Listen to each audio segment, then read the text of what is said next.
Alex. I'm here with Kevin, and we're going to look over the classic butterfly sweep.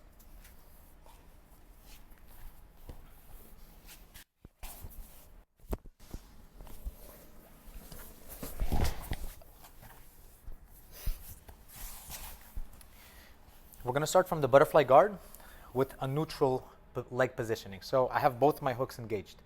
From here, I'm going to pick a side. So in this instance, I'm going to go over to my right, his left.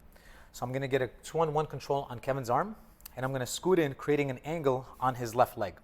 I don't want to go straight in. I want to already create my angle so that I have more weight distributed on his left side.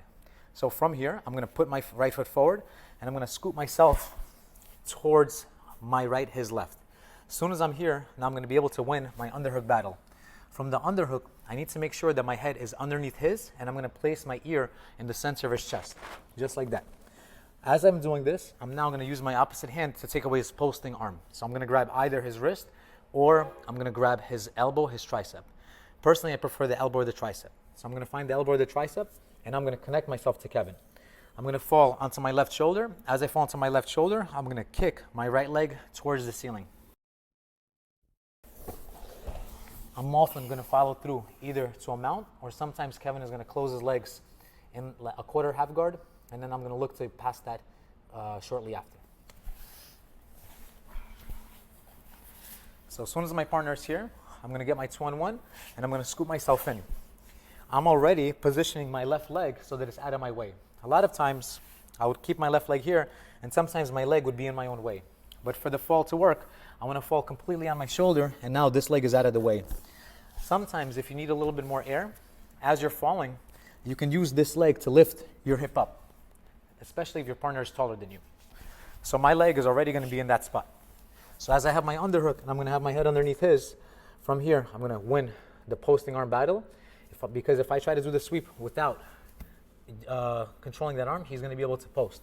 So I need to take away his post, and I need to put all his weight on his right leg so that it's difficult for him to post with this leg. From here, I'm going to finish, and now sometimes I can use my foot to bring myself all the way up and finishing in a mount position, or sometimes he's going to be able to trap my ankle. If he traps my ankle, I'm going to have to win my underhook. I'm going to get a cross face, and I'm going to pummel my foot on the inside to free my trapped foot and establish my mount position.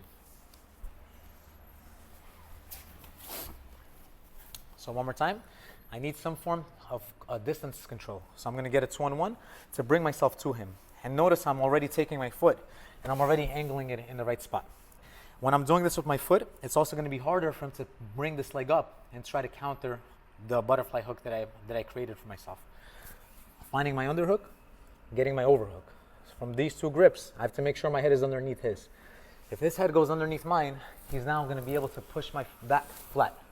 So for that not to happen, I want to make sure that I'm underneath him, even if I'm taller than he is.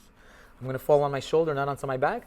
And as I do that, I'm going to use my hook to rock him over, to come straight into the tap.